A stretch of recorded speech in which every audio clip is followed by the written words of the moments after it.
go. What differentiates us from other animals, or better yet, what makes us human? From a young age, we learn to express our thoughts through words. These words allow us to communicate with one another, a tier above the primal instincts other species and even our ancestors were relegated to. As we grow older, we expand our vocabulary, further enhancing our innate ability to express complex ideas. However, our relationship with words is reciprocal. While language is a tool we use to send thoughts to others, it is also the scaffolding we use to build the thoughts in the first place. In essence, we shape words, but only to the extent in which they shape us. While the former statement is straightforward enough, it is the latter that is more conceptually demanding. Imagine replacing your inner monologue with a foreign language you have just begun to learn. Very quickly, you find yourself unable to think the same way as you did before. Your range of thought is quite literally narrowed due to the absence of vocabulary through which complex ideas can even be conceived. So what happens when a language, instead of inviting abstract reasoning to its celebration of vocabulary, strips it, and thus strips humanity to its most primitive? Welcome to the world of 1984, where we are introduced to Newspeak, the only language in the world whose vocabulary gets smaller every year. To get a sense of Newspeak, here are a few English words replaced by good. Nice, decent, pleasant, righteous, honorable, efficient, capable, sturdy, skillful, positive. You get the point.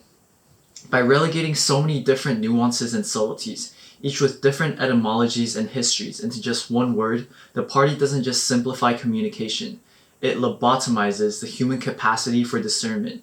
Throughout 1984, we are able to see Newspeak gradually shape individual and societal practice as the story progresses.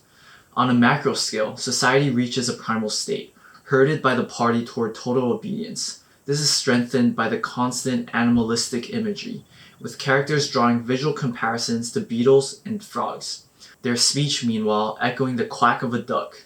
In fact, the pinnacle of Newspeak, duckspeak, involves humans conversing based on reflex and instinct, akin to coded responses to an already scripted conversation.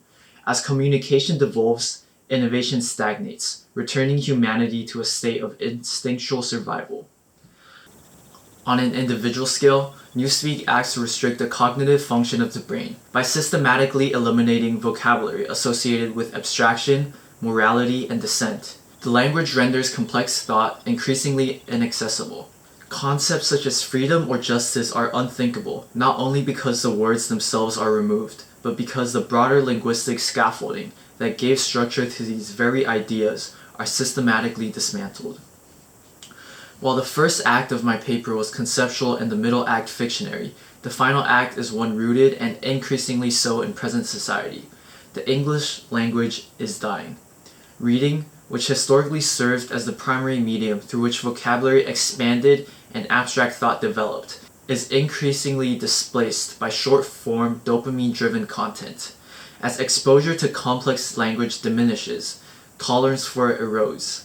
People did not merely read less, they become less capable of reading deeply. Complex ideas require time, effort, and linguistic scaffolding to form. Literature and long-term writing provide the scaffolding by introducing layered vocabulary, ambiguity, and abstraction. When writing declines, individuals lose repeated exposure to the structures that make higher-order thought possible. Abstraction does not simply disappear suddenly. It atrophies through disuse. So what is it that differentiates us from other animals? It's language, the ability to form and convey ideas beyond our primitive wants and needs. This is also what differentiates us from AI. As for now, artificial intelligence is a supplement to the creative powerhouse that is the human brain.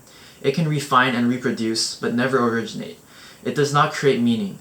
Language, on the other hand, accentuates our existing cognitive abilities, allowing us to leverage the brain's raw potential to generate increasingly novel and intricate ideas. It is this ability to generate thought from mere symbols, to transform letters into ideas, and ideas into shared vision through nothing more than inflection and intent, that is integral to our success as a species. It is what makes us human.